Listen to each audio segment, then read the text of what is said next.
భారత్ పాకిస్తాన్ మధ్య నేడు 12 గంటల కీలక చర్చలు జరగనున్నాయి. హాట్లైన్లో జరిగే ఈ చర్చలు రెండు దేశాల డీజీఎంలు పాల్గొంటారు. కాల్పుల విరమణ కొనసాగింపు, రెండు దేశాల మధ్య శాంతి వాతావరణం నెలకొల్పడం లాంటి అంశాలు ఈ సమావేశంలో చర్చిస్తారు.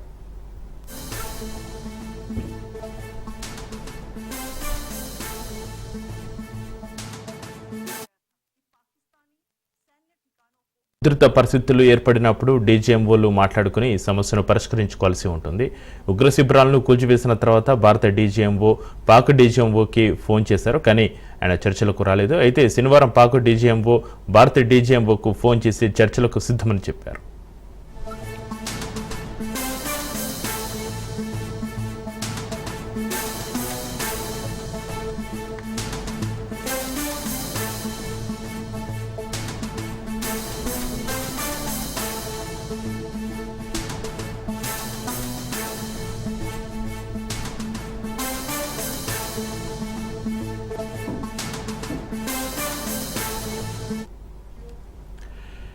ఇక మొత్తానికి ఇవాళ భారత్ పాకిస్తాన్ మధ్య శాంతి చర్చలు జరగనున్నాయి. ఇందులో ఏం మాట్లాడాలో ఇప్పటికే ప్రధాని మోడీ అధికారులకు పలు సూచనలు చేశారు. ఉన్నత స్థాయి సమావేశంలో డీజీఎంఓకు పలు అంశాలను ప్రస్తావించారని చెప్పినట్టుగా తెలుస్తోంది.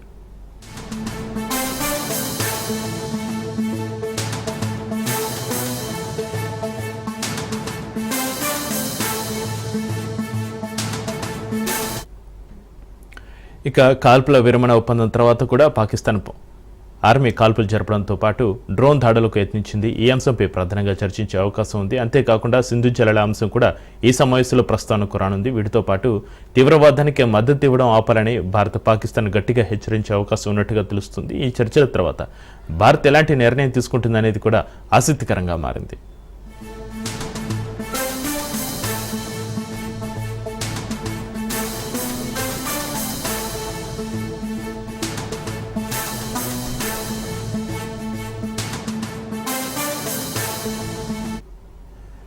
భారత యావత్ ప్రజానికం కోరుకున్న మాట ప్రధాని మోడీ నోటి వెంట వచ్చింది. ఆపరేషన్ సింధూర్ కొనసాగుతుందని క్లారిటీ ఇవ్వడంతో పాటు పీఓకే విషయంలో రాజీ లేదు, ఉగ్రవాదుల్ని అప్పజెప్పడం తప్ప పాక్కు ఆప్షన్ లేదంటూ మోడీ స్పష్టం చేయడంతో జనాల్లో ఉన్న భయాందోళనలు, అనుమానాలు తిరిగిపోయాయి. దీంతో అమెరికా అధ్యక్షుడు ట్రంప్ ఒత్తిడితో దేశీ దేశం పాకిస్తాన్తో సమరాన్ని ఆపేసి సైద్యకు సిద్ధపడ్డారని నరేంద్ర మోడీపై నిన్న రాత్రి నుంచి సోషల్ మీడియాలో జరిగే ప్రచారానికి తెరపడింది. ఇక దట్ ఈజ్ మోడీ అంటూ మళ్ళీ ప్రధానిపై ప్రశంసల వర్షం కురుస్తోంది.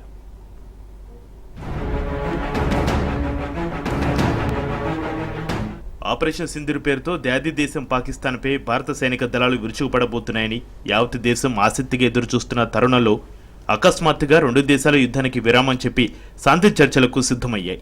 అనూహ్యంగా జరిగిన ఈ పరిణామానికి తాను తీసుకున్న చొరవే కారణమని అమెరికా అధ్యక్షుడు ట్రంప్ ప్రకటించుకున్నారు.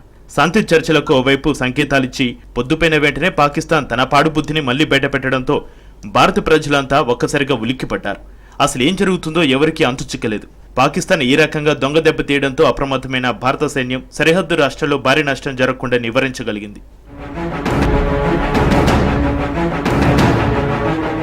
పాకిస్తాన్ జిత్తులమారి వైఖరిని ఎలా తప్పికొట్టాలని ఆలోచిస్తున్న తరుణంలో అమెరికా అధ్యక్షుడు ట్రంప్ కాశ్మీర్ సమస్యను పరిష్కరించడానికి భారత్ పాక్ దేశాధిపతులతో తాను చర్చిస్తానని చెప్పడం మోదీ సర్కార్కు పుండు మీద కారం చల్లినట్లయింది. అంతటితో ఆగకుండా కాశ్మీర్ వివాదం 1000 ఏళ్లు గడిచినా ఓ కొలికి వచ్చే సంకేతాలు కనిపించడం లేదని ట్రంప్ వ్యంగ్యంగా మాట్లాడడంపై కూడా భారత ప్రజానీకం జీర్ణించుకోలేని అంశం. శాంతి చర్చల కోసం తానే భారత్ పాకిస్తాన్ను ఒప్పించానని ప్రకటించిన ట్రంప్ కాశ్మీర్ విషయంలో చేసిన కామెంట్ వివాదానికి ఆజ్యం పోశాయి. అమెరికా వైఖరి చూస్తుంటే పరోక్షంగా పాకిస్తాన్కి సపోర్ట్ చేస్తుందేమోనన్న అనుమానం భారతీయులకు కలగడంలో ఆశ్చర్యం లేదు. ఆపరేషన్ సింధూర్ పేరుతో భారత సైన్యం ఆపరేషన్ మొదలుపెట్టిన వెంటనే మోడీ ప్రభుత్వం ఈసారి పాకిస్తాన్ పీచమనిచి పీఓకేని స్వాధీనం చేసుకోవడం ఖాయమని దేశ ప్రజలంతా నమ్మకం పెంచుకున్నారు. కానీ దీనికి భిన్నంగా అమెరికా ఒత్తిడితో శాంతి చర్చలకు భారత్ అంగీకరించడం, మరోవైపు పాకిస్తాన్ సరిహద్దు ప్రాంతాల్లో దాడులు చేస్తూ దూకుడు ప్రదర్శిస్తున్న మన సైన్యం సైలెంట్గా దాన్ని ఎదుర్కోవడంపై సోషల్ మీడియాలో పెద్ద ఎత్తున ట్రోలింగ్ జరిగింది. ఇప్పుడు కాకపోతే ఇంకెప్పుడు పాకిస్తాన్ని కట్టడి చేయలేం, పీఓకుని స్వాధీనం చేసుకోవడం తప్ప రెండో ఆలోచన వద్దు మోదీజీ అంటూ నెటిజన్లు సోషల్ మీడియాలో హోరెత్తిచ్చారు. దీంతో మోడీ సర్కార్ ఈ అంశాన్ని సీరియస్గా తీసుకుంది. దీన్ని ఆసరాగా తీసుకుని కాంగ్రెస్ వెంటనే తాజా పరిణామాలపై అఖిలపక్ష సమావేశం లేదా పార్లమెంటు సమావేశాలు నిర్వహించి ప్రధాని వివరణ ఇవ్వాలని డిమాండ్ చేయడం కొసమెరుపు. భారతదేశ పౌరులు సెంటిమెంట్ను గ్రహించిన ప్రధాని నరేంద్ర మోడీ పరిస్థితి చేయిదాటిపోతుందని గ్రహించి అలర్ట్ అయ్యారు. వెంటనే త్రివిధ దళాధిపతులతో సమావేశం నిర్వహించి ఆపరేషన్ సింధూర్ ఆగిపోలేదని క్లారిటీ ఇచ్చేశారు. అంతేకాకుండా కాశ్మీర్ సమస్య పరిష్కారంలో ఎవరి మధ్యవర్తిత్వం తమకు అవసరం లేదని అమెరికా అధ్యక్షుడు ట్రంప్కు తేల్చి చెప్పడంతో మోదీ వ్యూహాత్మకంగా వివరించారు. పీఓకే స్వాధీనం, ఉగ్రవాదుల అప్పగింత అనే ప్రధాన అంశాల ప్రతిపాదికనే పాకిస్తాన్తో శాంతి చర్చలు ఉంటాయని, ఈ విషయంలో తగ్గేదే లేదంటూ మోడీ స్పష్టతనివ్వడాన్ని ఆపరేషన్ సింధూర్లో టర్నింగ్ పాయింట్ అని చెప్పాలి.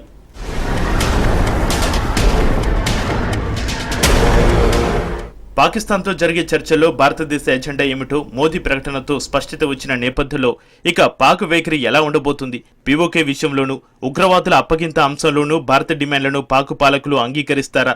ఒకవేళ పాకిస్తాన్ తమ డిమాండ్లను అంగీకరించిన పక్షంలో ఆపరేషన్ సింధూర్ ఏ మలుపు తిరుగుతుంది? దానికి పాకిస్తాన్తో పాటు అమెరికా స్పందన ఎలా ఉండవచ్చు అనే ప్రశ్నలు కూడా చాలా కీలకంగా మారాయి. అమెరికా మధ్యవర్తిత్వంతో ఆట ఆగిపోయిందని చాలా మంది భావించారు. కానీ ప్రధాని మోడీ తాజాగా చేసిన ప్రకటనతో అసలు ఆట ఇప్పుడే మొదలైనట్లుగా కనిపిస్తోంది. ఆపరేషన్ సింధూర్పై ఇండియన్ ఎయిర్ ఫోర్స్ కీలక ప్రకటన చేసింది. ఆపరేషన్ సింధూర్ కొనసాగుతుందని తెలిపింది. ఆపరేషన్ సింధూర్ ఇంకా ముగియలేదని స్పష్టం చేసింది. తమకు అప్పగించిన టార్గెట్లను పూర్తి స్థాయిలో ధ్వంసం చేశామన్న ఎయిర్ ఫోర్స్ విచక్షణ, వివేకంతో ఆపరేషన్ సింధూర్ కొనసాగించామని తెలిపింది.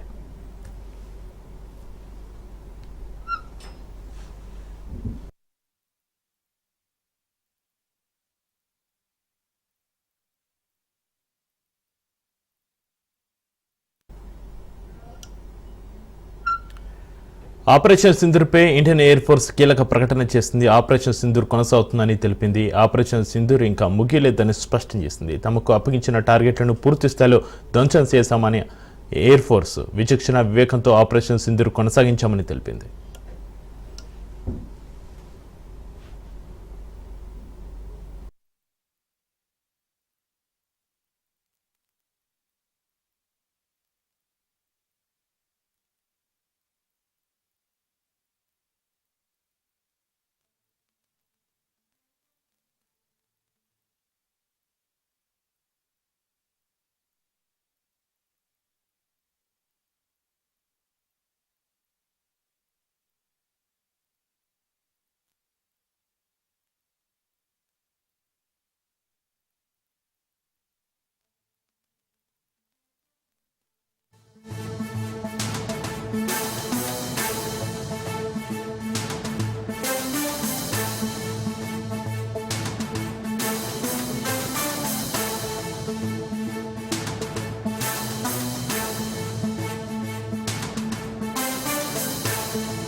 పీఓకేపై ప్రధాని మోడీ కీలక వ్యాఖ్యలు చేశారు. కాశ్మీర్ విషయంలో తమ వైఖరిని ఎట్టి పరిస్థితుల్లోనూ మార్చుకునేది లేదని తేల్చి చెప్పారు. పీఓకేను తమకు అప్పగించడం తప్ప పాక్కు వేరే మార్గం లేదన్నారు. ఆపరేషన్ సింధూర్ ఇంకా ముగియలేదని, పాక్ కాల్పులు జరిపితే భారత దాడులు చేయడం ఖాయమన్నారు.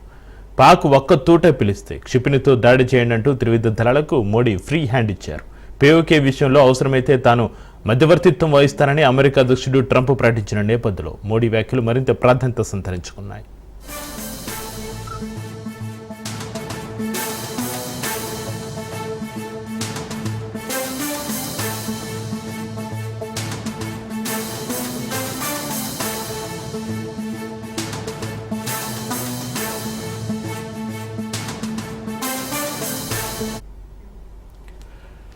ఆపరేషన్ సింధూర్పై ప్రధాని మోడీ అధ్యక్షతన సమావేశం జరిగింది. ఈ సమావేశంలో రక్షణ శాఖ మంత్రి రాజ్నాథ్ సింగ్, విదేశాంగ శాఖ మంత్రి ఎస్ జయశంకర్, ఎన్ఎస్ఏ అజిత్ దోవల్, సిడిఎస్తో పాటు త్రివిధ దళాధిపతులు హాజరయ్యారు. ఈ సమావేశంలో ప్రధాని మోడీ పీఓకే విషయంలో ప్రపంచ దేశాలకు ఒక సందేశాన్ని పంపించారు. అదే సమయంలో పాక్కు గట్టిగా బదిలివ్వాలని త్రివిధ దళాలకు ఆదేశాలు ఇవ్వడం సంచలనంగా మారింది.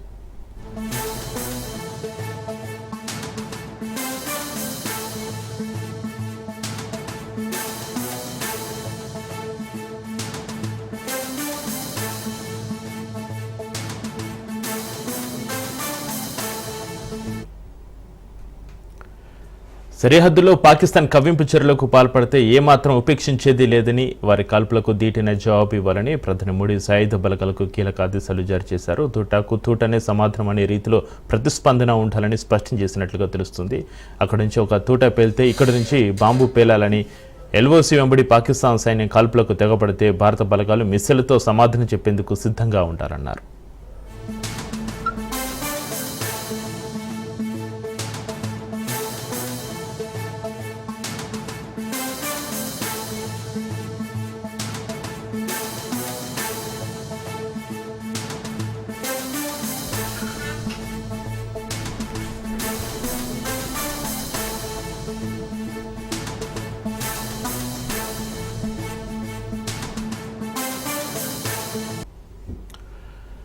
ఆపరేషన్ సింధూర్లో భాగంగా 100 మందికి పైగా ఉగ్రవాదులను అంతమొందించినట్లుగా భారత డీజీఎంఓ లెఫ్టినెంట్ జనరల్ రాజీవ్ ఘై వెల్లడించారు. సరిహద్దు అవతల ఉన్న ఉగ్రవాద శిబిరాలను ఖచ్చితమైన ఆధారాలతో గుర్తించి స్పష్టమైన ఆధారాలతో 9 ఉగ్రవాద శిబిరాలపై దాడులు నిర్వహించి నిలమట్టం చేశామన్నారు.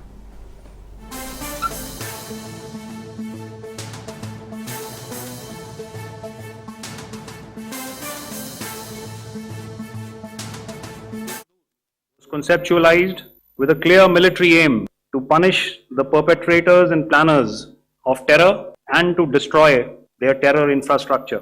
What I do not state here, of course, is the often stated determination of India and its intolerance to terror.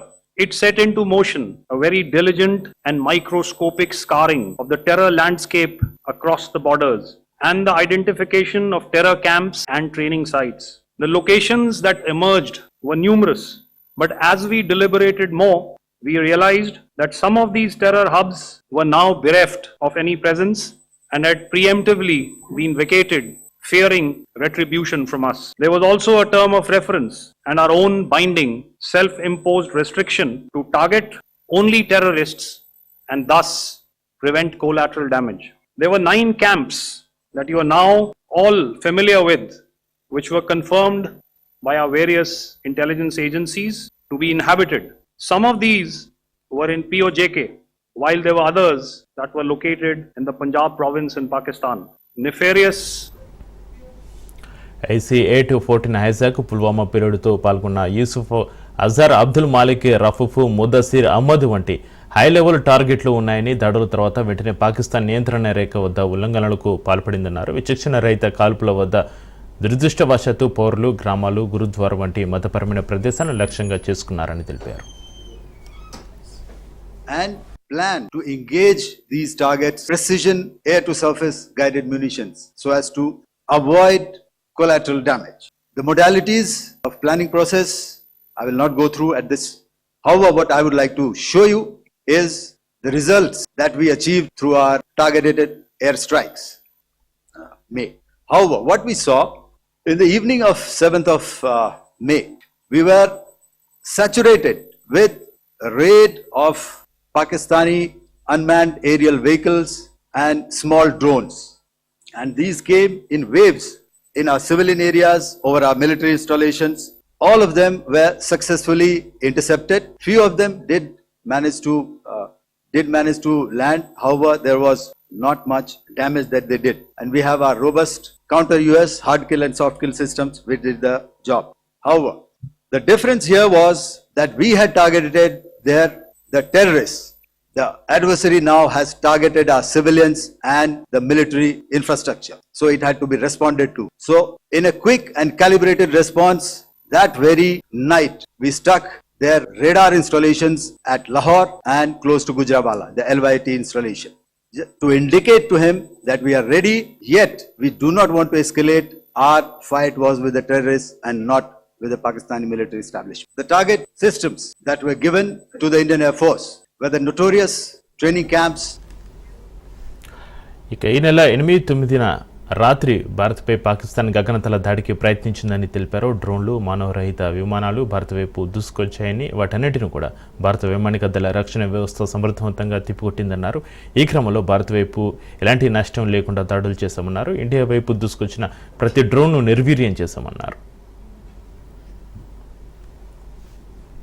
Indian Defence Forces. You may be aware that we tested and refined tactics and procedures at sea during multiple weapon firings in the Arabian Sea within 96 hours of the terrorist attack. Aim was to revalidate our crew, armament, equipment and platform readiness to deliver various ordnance on selected targets precisely. Thereafter, our forces remained forward deployed in the Northern Arabian Sea in a dissuasive and deterrent posture with full readiness and capacity to strike select targets at sea and on land, including Karachi at time of our choosing. Pakistani naval and air units to be in a defensive posture, mostly inside harbors or very close to the coast, which we monitored continuously.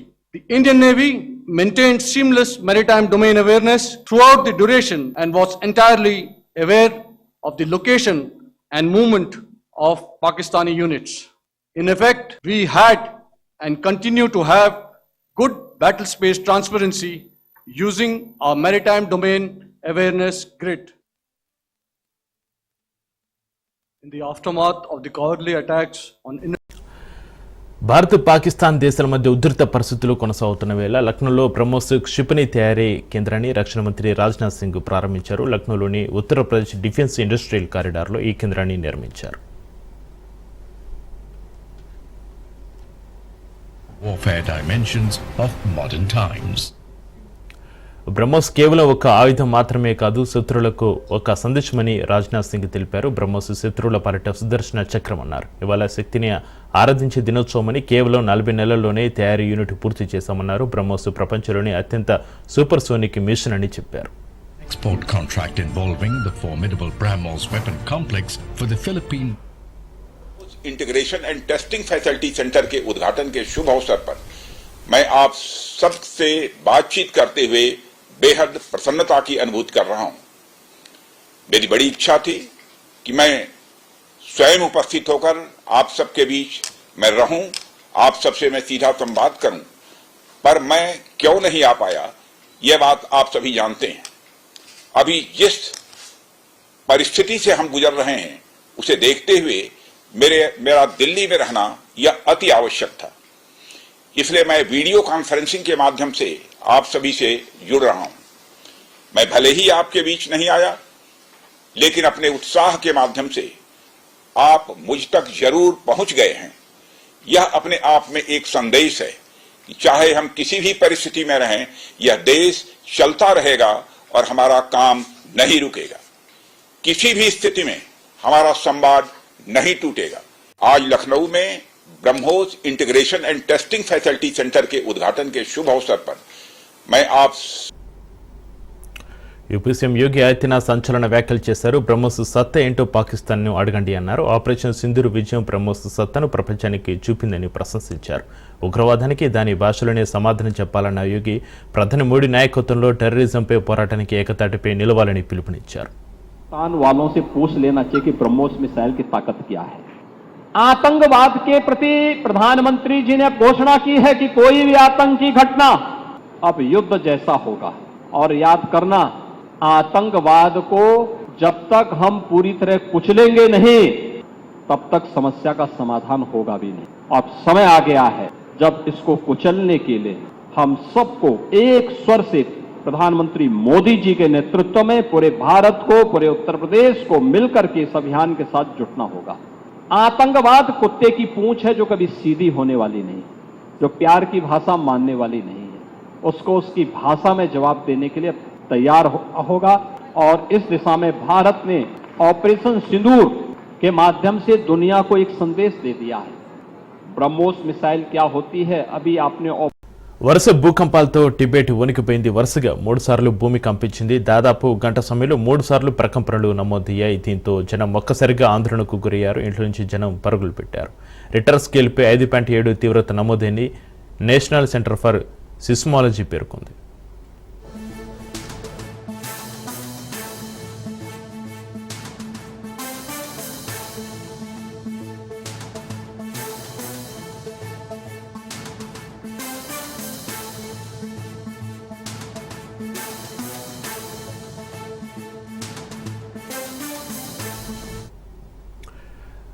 వరుస భూకంపాలతో Tibet వణికిపోయింది. వరుసగా 3 సార్లు భూమి కంపించింది. దాదాపు గంట సమయంలో 3 సార్లు ప్రకంపనలు నమోదయ్యాయి. దీంతో జనం ఒక్కసారిగా ఆందోళనకు గురయ్యారు.